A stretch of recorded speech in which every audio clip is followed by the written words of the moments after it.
네, 오늘은 죄에 대한 우리 성도의 자세는 어찌할 것인가? 한번 따라합시다. 죄를 그냥 넘어가지 말라. 죄는 그냥 넘어가지 마십시오. 죄에 대한 우리 성도의 자세는 어떤 것인가? 좀,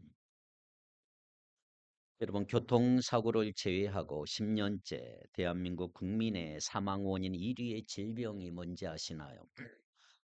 이 질병에 관해 고대 그리스 의사 히포크라테스는 생김새가 마치 개 등딱지와 같다라고 카르키노스라고 이름을 붙여줬어요. 카르키노스. 집게가 꼬집는 것처럼 아무리 떼어내려고 해도 집요하게 달라붙어 있는 병, 이런 의미가 있어요. 그 그리스 신화에 나오는 카르키노스의 개를 말합니다. 개, 아주 무서운 개. 현대 질병처럼 보이지만 기원전 2,500년 전에 이집트에도 이 병에 대한 자세한 기록이 있을 정도로 오래된 질병입니다.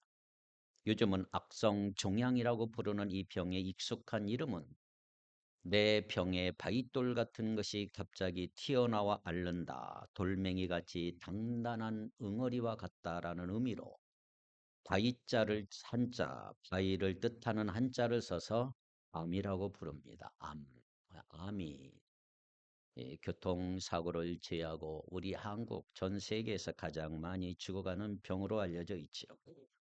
돌멩이 같이 단단한 응어리 같은 것.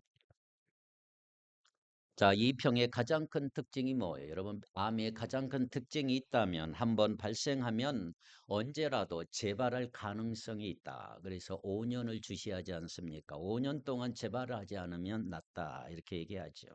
항상 조심하고 경계하고 관리해야 하는 병이죠. 특별히 암세포는 우리 몸 밖에 아니라 몸 안에 살고 있는 거예요. 그리고 우리 몸 속에서 다른 지체를 상하게 하는 특징이 있습니다. 생명이 끊어질 때까지 끊임없이 속에서 공격하는 존재가 바로 암이라고 할 수가 있습니다.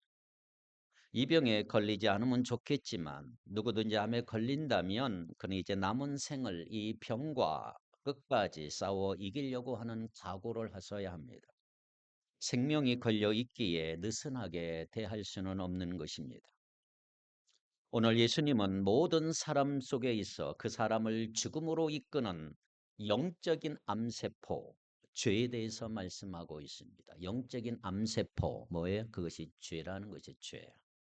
죄는 암처럼 사람의 마음 속에서 계속해서 강력하게 힘을 발휘하는 능력이 있고 자기 욕구를 이루려고 하는 능력이 있어요. 죄는 개인의 삶을 망가뜨릴 뿐만 아니라 가족과 교회까지 무너뜨릴 수가 있는 것입니다. 결국은 육적인 죽음과 영원한 멸망까지 끌어간다고 할 수가 있습니다. 최초의 사람 아담부터 시작해서 지금의 우리까지 죄에서 자유로운 사람은 아무도 없어요. 그래서 모든 사람은 영적인 암에 걸렸다고 말할 수가 있죠. 여기 있는 모든 분들도 마찬가지죠. 그래서 한 사람도 빠짐없이 우리는 이 영적인 질병을 어떻게 관리해야 하는지를 오늘 우리는 반드시 아셔야 합니다. 왜냐하면 우리의 삶과 영원한 운명이 달려있기 때문에 그래요. 근데 감사한 것은 오늘 우리 예수님은 이 방법을 알려주시고 계시다는 거지요. 그 방법이 뭐예요? 죄를 그냥 넘어가지 말라는 거지요. 한번 다시 따라합시다. 죄는 그냥 넘어가지 말라.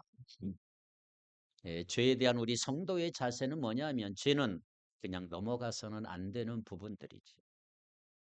예수님은 오늘 본문 누가복음 17장에서 제자들에게 꼭 필요한 몇 가지 사항을 알려주셨어요. 그 첫 번째 등장하는 교훈이 뭐냐 하면 죄를 어떻게 다룰 것인가. 한마디로 예수님은 죄를 그냥 넘어가지 말라. 죄를 그냥 넘어가지 말라. 자, 그 이유 첫째, 죄는 무겁기 때문입니다. 죄는 무겁다는 거죠. 1절, 2절에 보면 죄는 무겁다.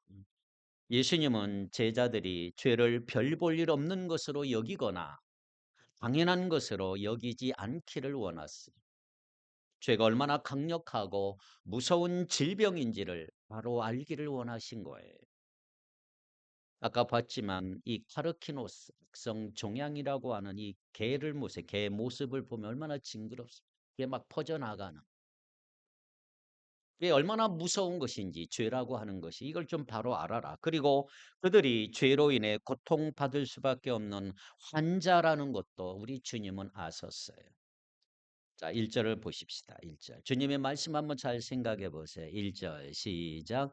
예수께서 제자들에게 이르시되 실족하게 하는 것이 없을 수는 없으나 그렇게 하는 그렇게 하게 하는 자에게는 화로다. 실족하게 하는 것이 없을 수는 없으나 자, 우리 주님은 먼저 실족하게 하는 것이 없을 수는 없다. 이렇게 말하고 있어요. 자, 실족이라고 하는 단어가 뭘까요? 실족. 보통 실족이라고 하면 실망이나 상처라고 생각하기 쉬워요. 그래서 누군가가 나의 마음을 다치게 했을 때, 나 당신 때문에 실족했어요. 그렇게 표현하지 않습니까? 그런데 실족은 그런 의미가 아니고 실족은 문자 그대로 발을 헛디디다, 발을 헛디뎌 넘어지다. 자, 이건 영적인 의미가 있는 뭐냐면 실족이란 뭐냐면 죄의 유혹에 넘어지는 거, 죄를 짓는 거, 그것을 우리는 실족이라고 말하고 있습니다. 죄의 유혹에 넘어지고 죄를 짓는 거. 마태복음 5장 29절을 보십시다. 예수님은 이렇게 말씀하셨어요. 만일 내 오른눈이 너를 실족하게 하거든 빼내어 버리라. 내 백체 중 하나가 없어지고 온몸이 지옥에 던져지지 않는 것이 유익하며 만일 내 오른눈이 너를 실족하게 하거든 빼내버려라. 내 오른눈이 너로 하여금 죄를 짓게 하거든 빼버려라. 신체의 한 부분을 잃는 것이 온몸이 지옥에 던져지는 것보다 나으니다. 이 말이지. 자, 이 말은 무슨 말이에요? 눈이 우리를 실망시키거나 상처를 주어서 빼내어 버린다 이런 말이 아니지요. 눈이 우리가 죄로 넘어지게 하는 도구가 되거든 빼버리라. 그래서 실족했어요 이렇게 말하는 것은 사실상 나는 죄를 지었습니다라고 말하는 것과 같은 것이에요.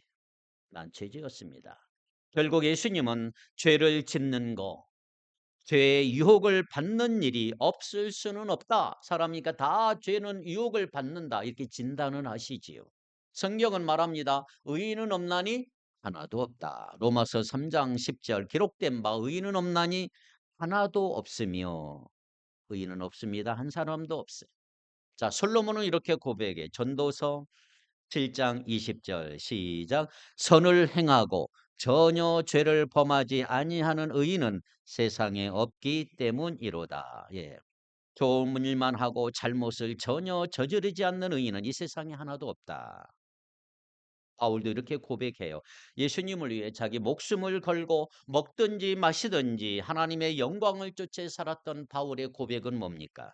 로마서 7장 24절.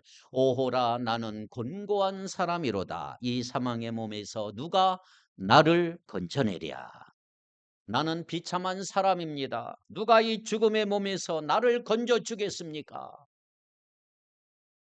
여러분, 우리의 육신이 죄를 사랑하기 때문에 죄의 유혹을 받는 일이 없을 수는 없다. 또 성경은 세상이 거짓의 아비 사탄의 권세 아래 자꾸 물들어가고 그 세상에 속한 사람 역시 자기 육신이 원하는 대로 살아간다라고 말하고 있는 거예요. 그래서 죄 많은 세상에 많은 죄인이 살기 때문에 죄의 유혹은 반드시 우리를 찾아온다고 말할 수가 있겠지요. 예수님께서 우리를 죄의 저주에서 해방하시고 의롭다고 선포해 주셨지만 우리에게 아직도 새로운 육신을 주지 않으셨고 이 세상도 아직 새롭게 창조하지 않으셨어요. 그래서 우리는 이 죄악된 육신을 가지고 이 땅에 살아가는 동안에 여전히 죄와 싸우고 있는 거예요. 그러니 그 죄의 유혹에 빠지는 거, 그 속임수에 넘어지고 죄를 범하는 거 전혀 일어나지 않을 수 없다 이 말이에요. 그래서 우리는 자주 이렇게 변명하잖아요. 어쩔 수 없이 나는 죄인이야. 죄악된 세상에서 살다 보니까 이렇게 됐어. 여러분, 그럼에도 불구하고 예수님은 그렇게 성급히 결론 내리기를 원하지 않아요. 우리가 그런 느슨하고 게으른 태도로 죄를 바라보지 않기를 원하신다 이 말이에요. 그래서 바로 이렇게 맞섰어요. 1절 상반절에 의해서 하반절에 이렇게 돼 있어요. 실족하게 하는 것이 없을 수는 없으나 그 다음에 뭐라고 그랬어요? 걸려 넘어지게 하는 일들이 생기지 않을 수는 없지만 그러한 일들을 일으키는 사람은 뭐가 있다? 화가 있다. 화가 있다. 그렇게 하게 하는 자에게는 화로다. 우리말 성경에는 이렇게 돼 있어요. 그렇게 하는 자에게는 재앙이 있을 것이다. 재앙이 있다. 화가 있다. 여러분, 예수님이 누가복음에 보면 화가 있다라고 경고하신 경우가 몇 가지 있어요. 누가 화가 있느냐? 예수님을 매몰차게 거절했던 동네가 하나 있어요. 외식하는 바리새인들을 화가 있다 그랬어요. 심판 때 환난을 면하지 못할 사람들, 아이 벤 자, 젖먹이는 자, 예수님을 팔았던 가룟 유다 이런 데게 다 화가 있다. 7가지 화를 말씀하셨죠. 하나같이 심각하고 중대한 일이었고 영원한 운명이 걸린 심각한 상황이었어요. 인자하신 예수님께서 가장 강력하고 무섭게 경고하고 꾸짖었을 때 이것은 사망에 이를 수 있는 질병에 대한 선고였고 영적으로는 영원한 멸망에 이를 수 있는 무서운 죄에 대한 경고라고 할 수가 있는 것입니다. 자, 그렇다면 여기서 우리는 분명하게 하나 짚고 넘어가야 합니다. 죄는 아무리 작고 보잘것없어도 우리를 죽이고 영원히 지옥에 들어갈 만큼 파괴적이고 심각한 것이다라고 하는 거지요. 예수님은 여자를 보고 음욕을 품는 것이 간음이다. 형제를 미워하고 욕하는 것이 살인이다. 마태복음 5장에 말씀하셨습니다.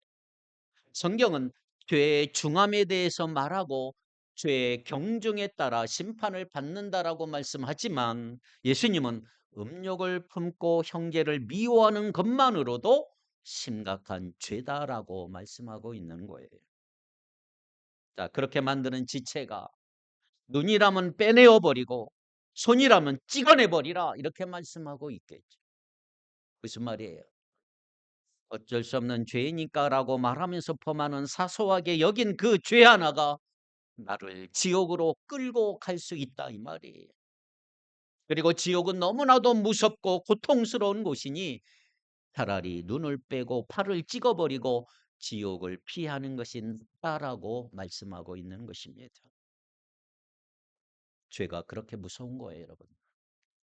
여러분 결단코 죄를 하찮게 여기지 마십시오. 죄를 그냥 넘어가지 마십시오. 예수님이 지금 제자들에게 이렇게 말씀하고 있는 거예요. 죄의 유혹을 받고 죄를 범하고 죄로 인해 믿음의 도에서 멀어지는 거 그거 피하기 어렵지만 그렇게 되면 화가 있다. 자, 예수님은 한 걸음 더 나가 다른 사람을 죄에 넘어뜨리는 것에 대해서도 경고하십니다. 2절. 자, 2절 보세요. 2절 시작. 그가 이 작은 자 중 하나를 실족하게 할진대 차라리 연자 맷돌이 그 목에 매여 바다에 던져지는 것이 나으니라. 이 작은 사람들 가운데 하나를 걸려 넘어지게 하는 것보다 차라리 자기 목에 큰 맷돌을 메고 바다에 빠지는 것이 낫다. 자, 이게 어떤 사람이 있어요? 이 사람은 작은 자 중에 하나를 실족하게 했어요. 죄를 짓게 만들었어요. 아마도 예수님의 이야기를 듣는 제자들 가운데 어린아이들도 있었을 것입니다. 그런 어린아이들은 부모나 어른의 특별한 보호와 돌보심이 필요한 것입니다.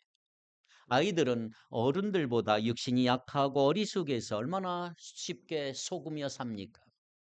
예수님은 그 아이들을 가리켜서 저 아이들을 보호하고 돌보아야 하듯이 영적으로 어린아이들 진리로 잘 인도하고 보호해 줘야 함에도 불구하고 오히려 죄로 이끄는 것이 얼마나 문제가 있느냐 이렇게 지금 보여주고 있는 것입니다.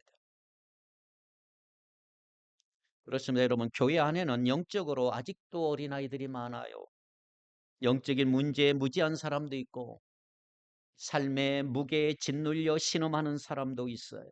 마음의 상처를 입은 사람도 있고 이제 막 예수님을 믿기 시작해서 배워야 할 것도 많은 사람들도 있어요. 예수님은 그런 자들을 죄로 유혹하고 넘어지게 하는 자, 죄를 짓게 만드는 자는 차라리 그 목에 연자맷돌을 매어 깊은 바다에 던지는 것이 더 낫다, 이렇게 말씀하고 있는 거죠. 여러분, 연자맷돌을 아십니까? 사진을 보면 연자맷돌을 이렇게 딱 보세요. 연자맷돌은 이렇게 커요. 무겁고 납작한 돌로 낙이나 소나 말에 연결해서 원 모양으로 곡식을 돌려 곡식을 갈기 시작합니다. 그게 이 맷돌이지, 연자맷돌. 자, 그 연자맷돌을 목에 메고 바닷속에 던져 놔두면 어떻게 돼요? 죽는 거예요. 못 나옵니다. 자, 예수님은 한마디로 누군가를 죄짓게 만드느니 차라리 죽는 게 낫다.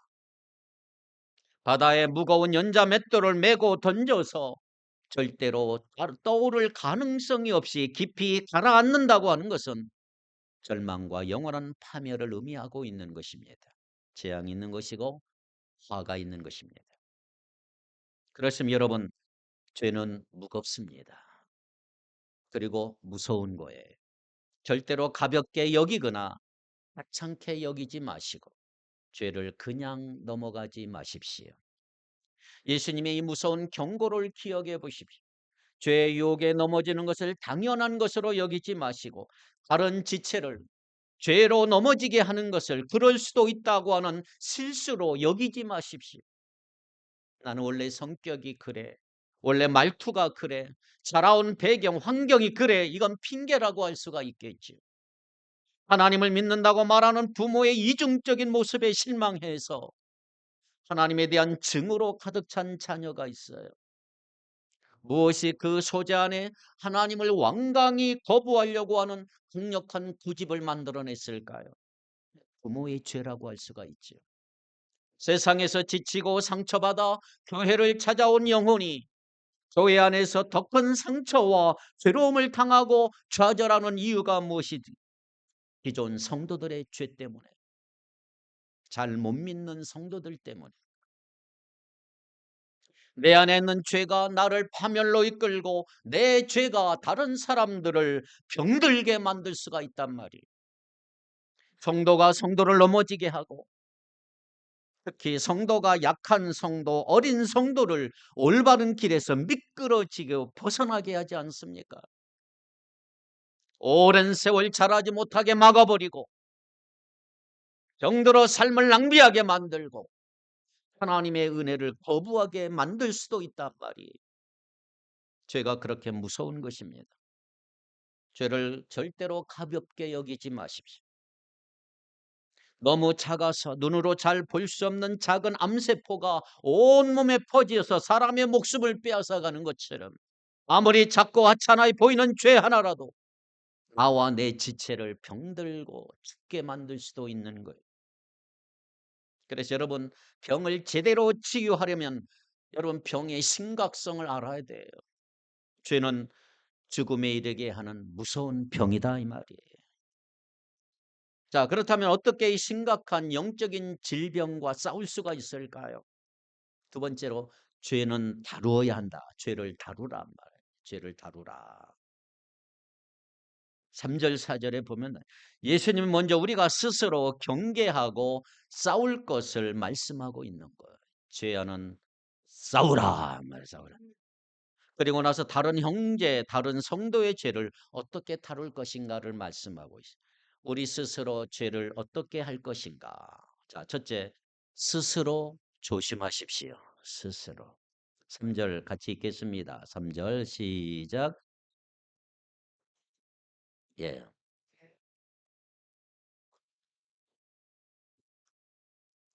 너희는 스스로 조심하라. 스스로. 우리가 질병에 걸리지 않기 위해서 하는 게 뭐예요? 집에 오면 손을 깨끗이 하고 물을 끓여 마시고 유통기한을 확인하고 위험하게 여기는 거 최대한 멀리하는 거, 이거 정상이잖아요. 마찬가지 예수님은 여러분들이 죄의 유혹에 받지 않기 위해서는 스스로 조심하라. 스스로 조심하라. 이것이 우리 안에 있는 죄를 다루는 방법이라고 할 수가 있어요. 스스로 조심하자. 물론 우리 안에서 죄를 몰아내고 새로운 심령을 불어 넣어 주시는 분은 하나님이십니다.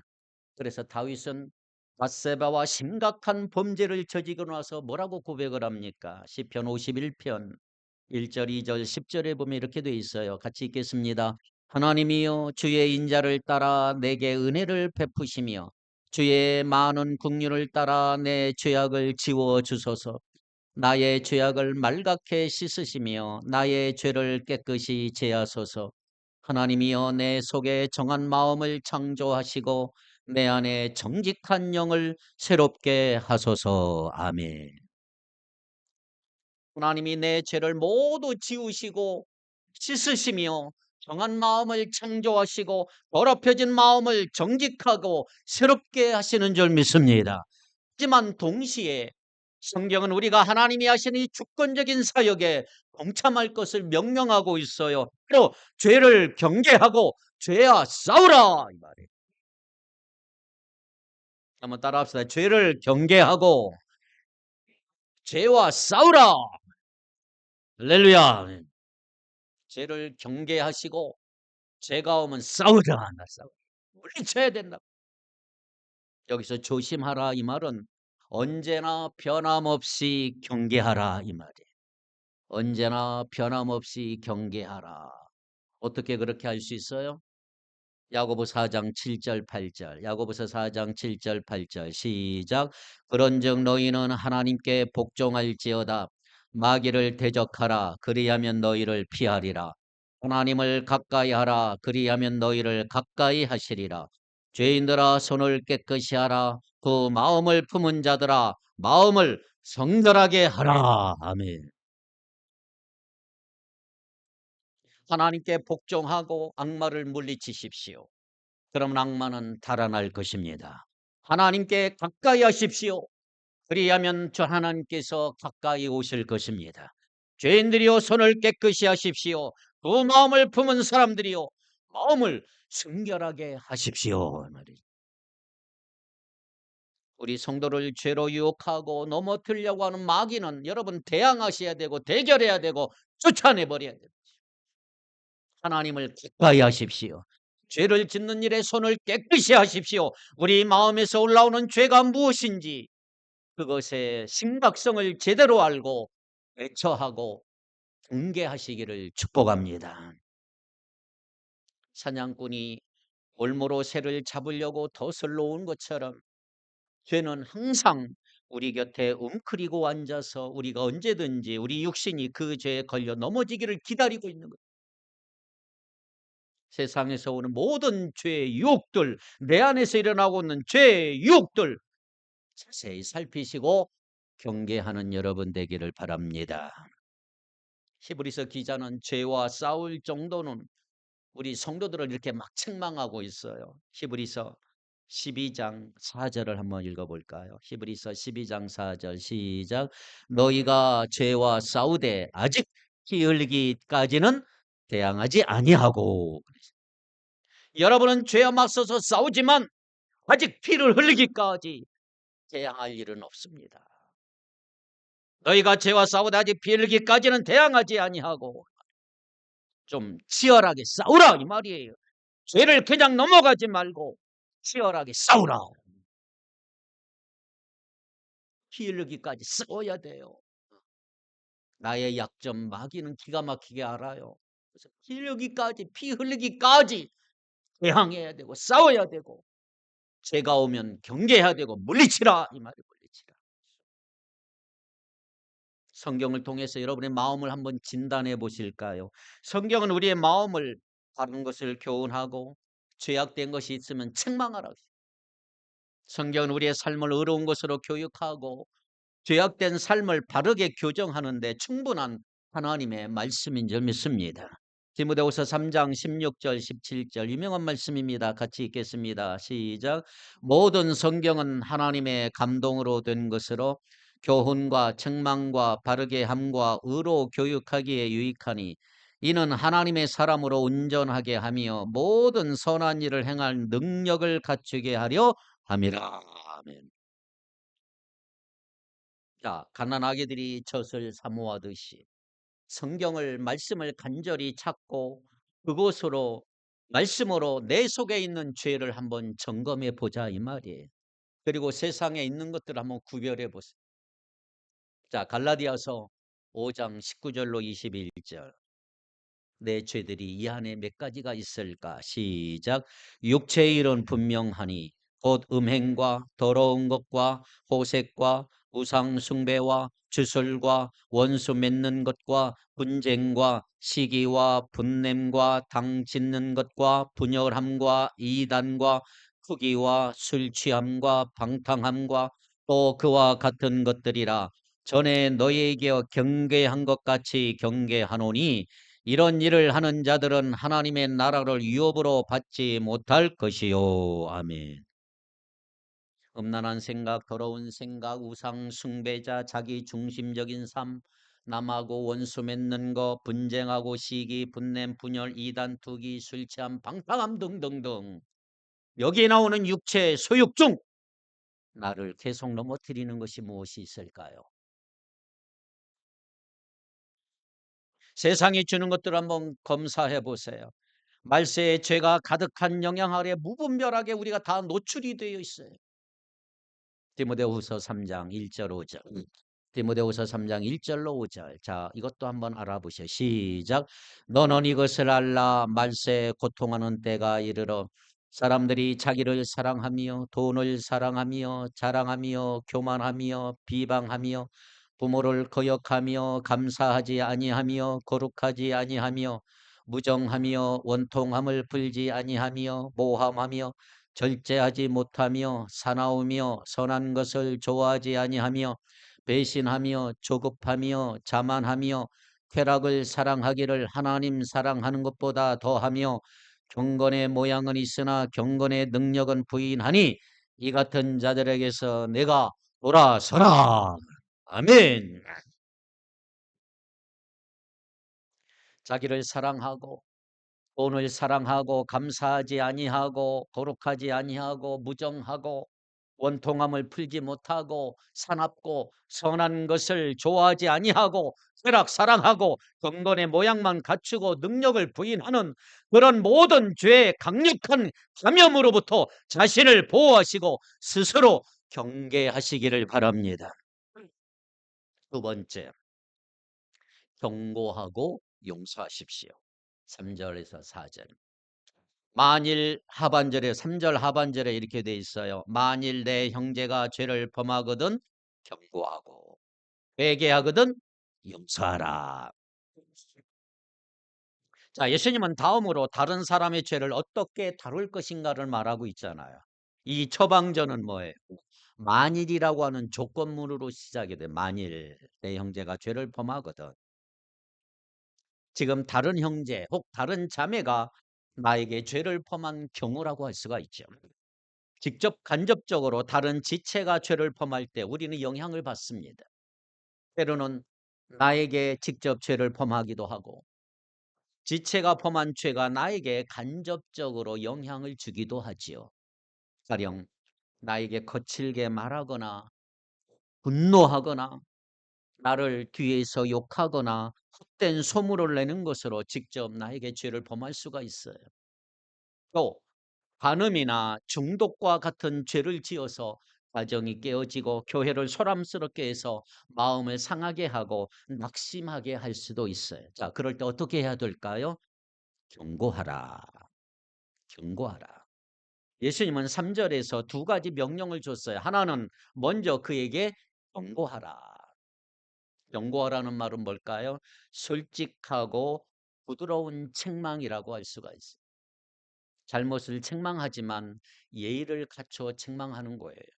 내가 분을 이기지 못하고 짜증난 상태에서 상대의 잘못을 들춰내는 게 아니고 예수님이 말씀하신 경고는 뭐냐면 진실하고 솔직하고 분명함을 갖추고 상대방의 뒤가 아니고 앞에서 하는 거예요. 경고의 목적은 뭐예요, 지금? 그 형제가 자매가 죄를 돌이키는 거예요. 회개하는 거예요. 회개하는 거. 아까 말씀드린 것처럼 죄는 심각하고 무거운 거예요. 그런 죄를 범하고 아무렇지도 않게 살아가는 것은 치명적인 질병을 가지고 아무렇지 않게 지내는 것과 같다고 말할 수가 있겠죠. 형제 자매가 그 죄로부터 빨리 돌아서 하나님과 성도의 관계 안에서 화목을 누리는 것을 기뻐하는 사람으로 우리는 죄를 다루어야 할 것입니다. 바울은 이렇게 말했어요. 갈라디아 6장 1절 2절을 볼까요? 갈라디아서 6장 1절 2절 시작.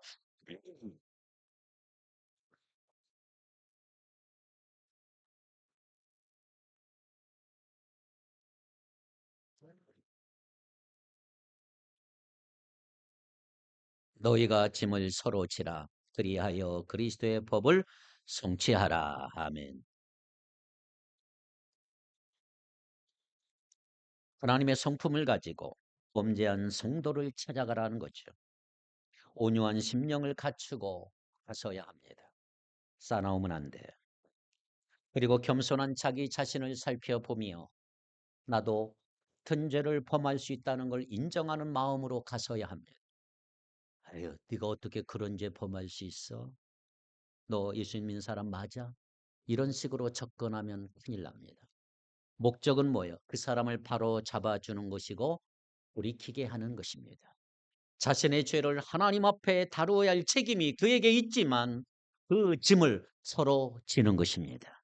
그것이 바로 그리스도의 법, 형제를 내 자신처럼 사랑하라고 하는 확실한 적용이라고 말할 수가 있어. 우리는 사실 경고를 성실하게 하려고 하질 않아요. 귀찮기 때문이죠. 괜히 긁어 부스럼 만들고 싶지 않기 때문인 것입니다. 만나서 이야기하는 과정이 힘들고 부담스러운 거예요. 물론 나에게 개인적으로 한 작은 실수이고 내가 사랑으로 그 허물을 얼마든지 덮을 수 있는 것이라면 덮을 수 있어요. 그러나 그것이 나와 형제 사이를 가로막는 장애물이 되고 그 형제 자매와 나 사이에 분열이 생기고 잊을 수 없는 상처와 고통으로 남아 있다면 그리고 그것이 형제를 향한 분노로 작용하고 있다면 그것은 사랑으로 덮은 것이 아니라 죄를 다루지 않은 것입니다. 온유한 마음, 겸손함으로 무장하고 찾아가시기를 바랍니다. 내 형제를 진실로 사랑하는 마음으로 예의 있게 그 사람의 죄를 스스로 보도록 도와주셔야 합니다. 한두 번 하고 포기하지 마시고 진실하게 경고하여서 죄에서 돌이키도록 돕는 것이 우리의 책임인 거죠. 그것이 형제 자매 사랑이고 그것이 죄를 그냥 넘어가지 않는 치료법이라고 말할 수가 있습니다. 자, 야고보는 이렇게 고백하잖아. 야고보 5장 16절을 읽어봅시다. 시작. 그러므로 너희 죄를 서로 고백하며 병이 낫기를 위하여 서로 기도하라. 의인의 간구는 역사하는 힘이 큼이니라. 아멘. 너희 죄를 서로 고백하라. 서로 죄를 고백하고 서로 위하여 기도해 줘라. 이 말이지. 그러면 여러분은 낫게 될 것이다. 할렐루야. 자, 오늘 본문 3절에 이렇게 되어 있어요. 만일 회개하거든. 두 번째 조건문이 뭐예요? 그 범죄한 형제가 회개한 경우 어떻게 할 것인가? 예수님은 두 번째 명령어를 사용했어요. 뭐예요? 용서하라. 용서하라는 거예요. 여기서 용서하다는 말 따로 설명이 없어도 여러분 다 알고 있는 말이지만 용서하다 여기에는 뭐가 있느냐? 신속함이라는 단어가 숨겨져 있어요. 신속하게. 그러니까 그 즉시 용서해줘라.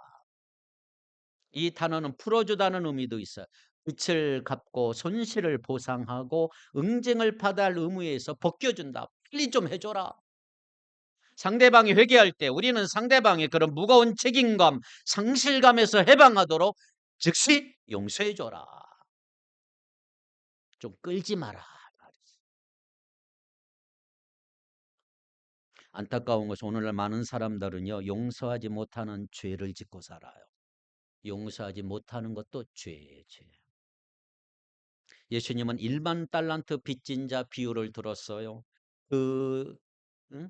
그 죄를 꾸짖고 있잖아요, 여러분. 하나님으로부터 절대 갚을 수 없는 죄의 빚을 탕감받았으면서 동료의 죄를 용서하지 않는 것이 합당하냐? 그냥 물고 있는 거, 묻고 있는 거. 너희들 다 1만 달란트 다 상관받지 않았느냐? 용서 안 받지 않았느냐? 그런데 왜 내 동료 조금 잘못한 거 그거 용서하지 못하느냐? 바울은 에베소 성도에게 이렇게 용서하라고 그래. 에베소 4장 32절 시작. 서로 친절하게.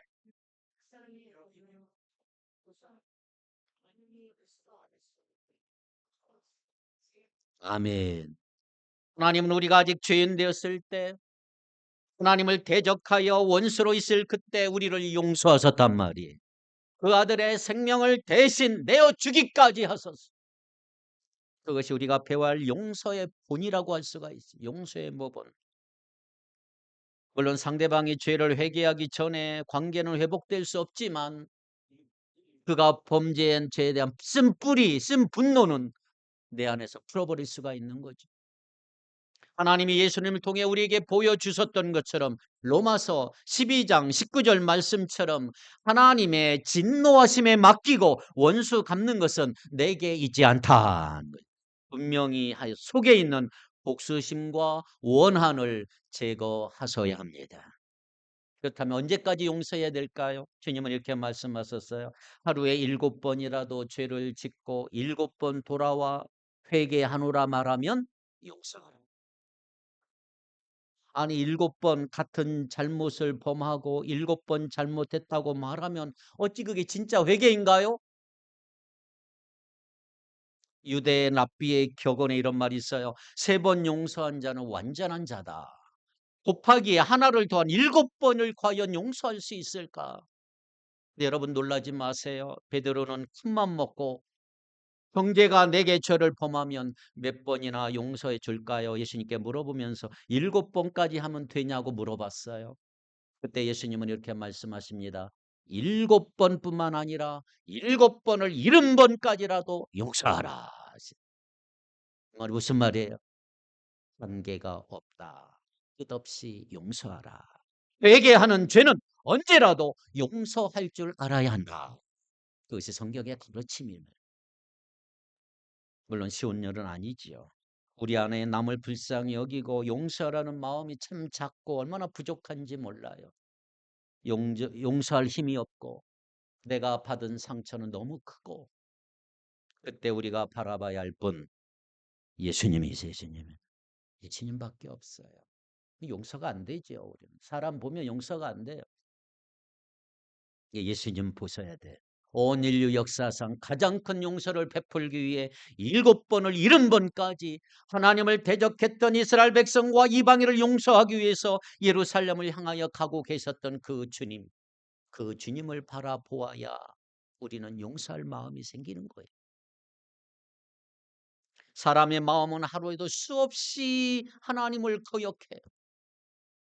하나님을 내 삶에서 쫓아내고 우상을 만들어 모시고 섬기고 있지 않나요? 미움과 분노가 도사리고 성령이 기뻐하는 일보다 내가 기뻐하는 일을 선택하는 일도 너무나 많고 이게 마지막이라고 약속하면서 계속해서 같은 죄에 빠지고 넘어지는 우리의 모습. 만일 내가 도박을 해서 사랑하는 부모나 아내가 자녀가 팔려나가고 그리고 목숨까지 내놓아야 했다면 다시 그 도박을 찾고 즐기려고 할까요? 그러기 쉽지 않을 것입니다. 근데 우리는 우리 죄 때문에 아무런 죄 없는 예수님이 끌려가셔서 죽임을 당하셨어요. 그 예수님을 입술로 찬양하고 홀로 영광을 받아달라고 기도하면서 그 예수님을 죽음으로 몰고 간 죄를 날마다 짓고 있는 우리들이란 말이에요. 그런 우리를 예수님은 이렇게 말씀하셨어요. 요한일서 1장 9절을 보면 만일 우리가 우리 죄를 자백하면 그는 미쁘시고 의로우사 우리 죄를 사하시며 우리를 모든 불의에서 깨끗하게 하실 것이요. 이 용서와 사랑을 날마다 풍성히 누리면서 내 형제 내 자매를 용서하지 못하는 모습은 얼마나 부끄럽고 가식적인 모습일지가요. 나는 풍성한 사랑과 용서를 1만 달란트만큼 받고 한 데나리온의 빚도 풀어주지 못한다면 우리는 용서받지 않는 죄를 더럽게 여겨야 된단 말이죠. 하나님의 사랑을 맛본 자라면 반드시 용서하지 못하는 완악함을 회개해야 합니다. 형제를 사랑하지 않는 자는 하나님을 사랑할 수 없기 때문이에요. 요한일서 4장 20절을 보고 마칠까? 요한일서 4장 20절 시작. 누구든지 하나님을 사랑하노라 하고 그 형제를 미워하면 이는 거짓말하는 자니 보는 바 그 형제를 사랑하지 아니하는 자는 보지 못하는 바 하나님을 사랑할 수 없느니라. 아멘. 오늘 우리의 죄의 심각성을 한번 살펴보았어요. 죄를 어떻게 다룰지를 배웠어요.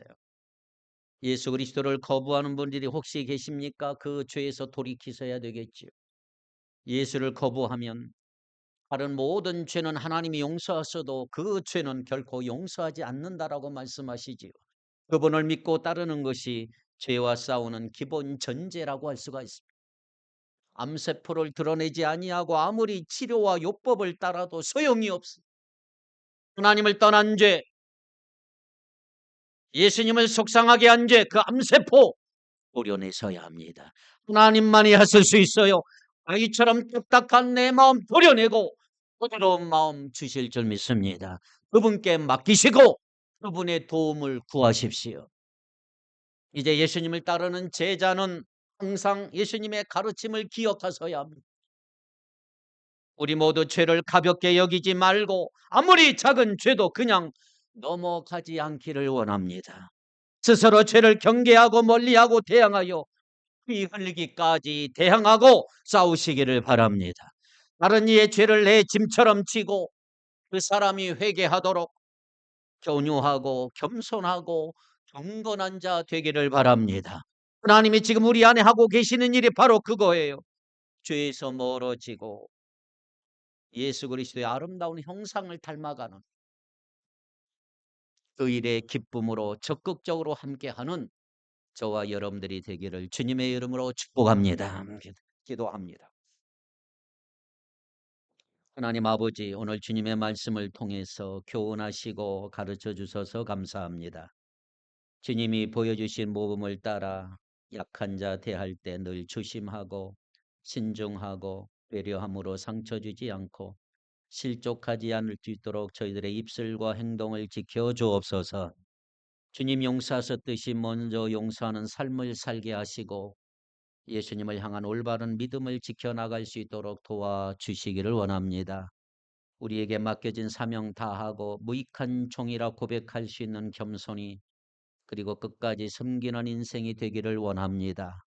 저희들이 이 땅을 살면서 다른 사람 실족하게 하는 일을 하지 않을 수 없지만 그러나 살아있는 믿음을 소유함으로 다른 사람을 실족하게 하는 사람이 아니라 그들에게 생명을 주는 삶을 살 수 있도록 도와주옵소서. 이를 위해 저희들을 부르신 줄로 믿습니다. 이 땅에서 성도로 삶을 잘 살아내게 하시고 장차 하나님의 나라와 자녀로서의 삶을 온전히 예비하는 하나님의 사람들 다 되게 하옵소서. 예수님의 이름으로 기도하옵나이다. 아멘.